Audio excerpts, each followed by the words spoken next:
Hello everyone, no respawns here. Hope you're having a fantastic start to the week.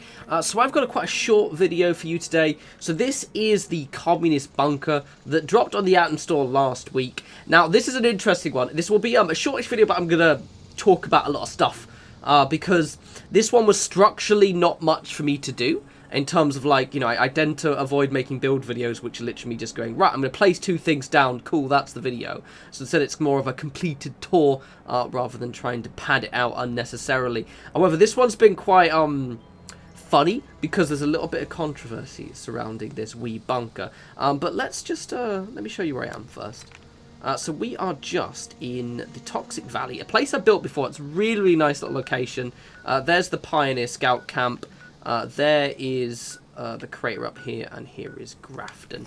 Really easy to see because you've got this big pylon here. Also, since Wastelanders, you've always got a settler here, which is quite nice if you're getting a little bit lonely. And an absolutely gorgeous view. There's the crater over there. So yeah, this is quite a nice little location, quite flat too. So the two bits that kind of are the main focus of this build are the communist bunker itself, and also the communist fences. Yes, that's the most ridiculous name ever. They clearly just went, right, how can we link these items together? Marketing, what do you think? Ha, how about it's a communist set? Brilliant, awesome, let's have lunch. And that's pretty much what it is, clearly. Made me giggle, though, when every time I make it select anything, it's like, the communist fence, really cool. Why is it a communist fence?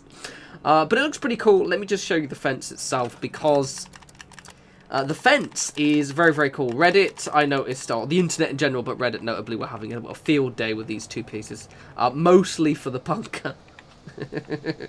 But the fence is pretty cool as well. But the fence, I think, is getting unfair criticism, because basically it's got these little gaps on the bottom, and so people are snapping stuff together, and if they're not careful, they end up with, like, giant holes underneath, because it doesn't actually, like there, see? Because it doesn't actually sink into the ground. And whether it works, as you see what I've done there, is it works like the normal fences, these ones here.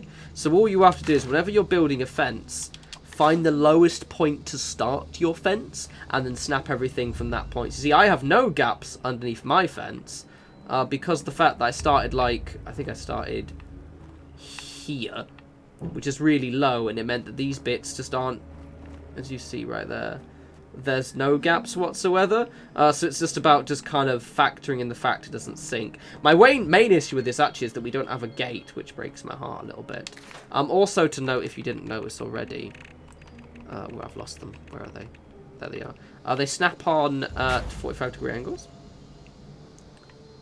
Yeah, well, you do, because I've done it before. There you go. So you can actually snap them on at several points, which is pretty neat. Just bear FYI, you can't snap them, like, on the edge here, so they have to kind of go round. But as you can see right here, what I've gone and done is I've used them as a kind of, as a fence, but then I've used this as a little kind of security checkpoint. There are no turrets, because it would be noisy when I was recording. So, the bunker itself, the bunker's quite good. It has a bug in it, which I'm guaranteeing you is going to be fixed, because they've had a similar thing with, where is it? This thing had a couple of issues when it first dropped, and they fixed them out. And as someone who's used the creation kit, I already know the problem with this. So basically, but I'll show you because it's going to be funny. So basically, the only issue with this in terms of placing it is quite a small foundation. So though it can be kind of uneven ground, you do realistically want something reasonably flat, otherwise you are going to kind of see, like, there'll be gaps and stuff. But you can place three of them down as one, so if I plop it down now. Okay, it does use a reasonable amount of build limit. Let me just nuke some shit really quickly, so you can just see. I think it uses not a massive amount. Yeah, see, like, I mean, in the same vein as most of the prefabs, actually maybe a little bit more. So let's see what I've done here is I've made this. Initially I was going to make this a kind of Brotherhood of Steel style base, as you can see. The fucking Mirelurks just keep meandering over here. As you can see with the thing. And to be honest, I ended up just branching out into a normal, one second, let me kill this guy. It's annoying the shit to me. Thought I got all you. Dickheads, honestly. Rude. Anyway. So initially it was going to be a Brotherhood of Steel tile camp, but then I was like, okay, I'll limit myself on the decorations. And at least as of now, I would say we don't have enough stuff to give that kind of more military decorative look with the Brotherhood of Steel. It looked a little bit barren, so I was like, you know what, okay. I mean, it can be still Brotherhood of Steel, but Brotherhood of Steel with, I don't know, a little bit more love of flowers and all that nonsense. Yeah, kept it. It's quite a nice aesthetic though. It does feel like a bit more of a survivalist bunker, which I really like. I like putting radios in chairs now. That's my new thing. I hope you like it. So right, the bunker itself. So bunker comes. I like this bunker because it's a bit more of. It's not a nuclear bunker because it's got this big vent in the top here. It's more of how I envision it. It's clearly because it's got these rings. I suspect it was meant to have kind of like a camo netting over the top, and the idea being that you know the communists or even just kind of like the US military would have these dotted around the landscape. They would be have a bit of a camo net over the top, and it would be give them a little secure area that was also bomb proof but not nuclear proof. All right, so let's open the door. Looks pretty cool, right? Can you see the problem? You can probably see the problem already. So everything's floating. So basically the floor, if I just zoom out a little bit, my character's floating as well. He's just because he's standing at the edge, but he is in fact floating. You can see it a bit more there. So basically, if you've ever used the creation kit, I already know what's happened here. So when someone's made this and they've put the nav mesh on, which is the thing that kind of basically defines what is an object, and also defines how kind of characters move around. They've basically not double checked it. So when you do it automatically, like when I would ever make my mods, I would automatically do the nav mesh, and then you spend a lot of time tidying it up because it would usually place it over items. So in fact that there was like a little bit of a floating element to it. So you have to go in and tidy up. This hasn't been tidied up.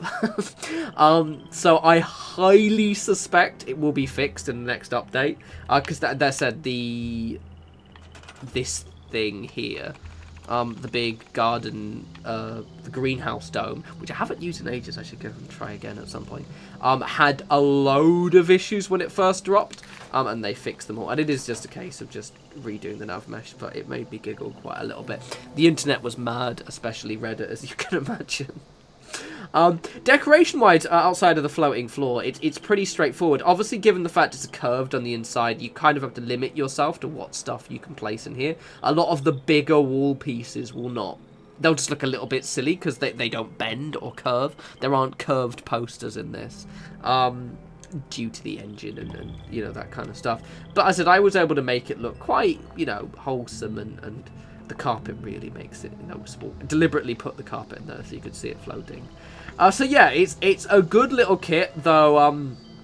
If you are bothered by the fact that, at least for now, and potentially for a while, stuff is going to be floating, hold off. There are many bugs around here. Because the fact that, one, it'll definitely come back on the store in the future, and by that point, it might have been fixed. So yeah, a little bit of a shorter video, this one, and no actual building as such, because the fact the building itself is relatively simple. A lot of people are asking for a decoration video. Thing is, that takes like an hour and a half minimum, and I don't want to make an hour and a half video. I will maybe do like a decoration style video at some point, but just not just, if I'm going to decorate something, it has to be something cool. Anyway, let's give a little bit of a look-see off the top as well. So yeah, I'm quite pleased with this actually. It's a nice little structure. But obviously with the floating stuff is a shame, but it made, honestly, I just couldn't stop giggling when I saw it. I was like, who didn't check the nav mesh? Because it's something so silly. But yeah, anyway, I suspect in the next update, hopefully they put it on the store again for those of you who are against picking up. If they do fix the nav mesh, I will probably do another video just kind of letting you know. And then you can pick it up yourself when it appears. Anyway, hope you guys like that. One little thing. As always, follow me on Twitter, all that jazz. One little thing. I have my new computer now.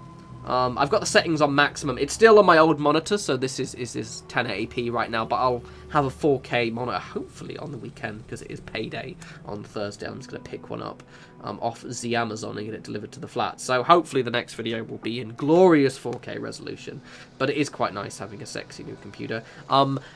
GTX 270 Pro and an i9-900K processor and 32GB of RAM, in case you were curious. First thing I did when I downloaded Fallout 76 is run to Whitespring and just kill a load of ghouls and blow up a load of shit with the graphics on maxed and see no frame drops. It was very satisfying. Anyway, on that little rambly note, I will possibly be streaming, hopefully, fingers crossed, on the weekend, as well as more videos. We've got quite a lot of cool stuff dropping in September, noticeably Crusader Kings 3.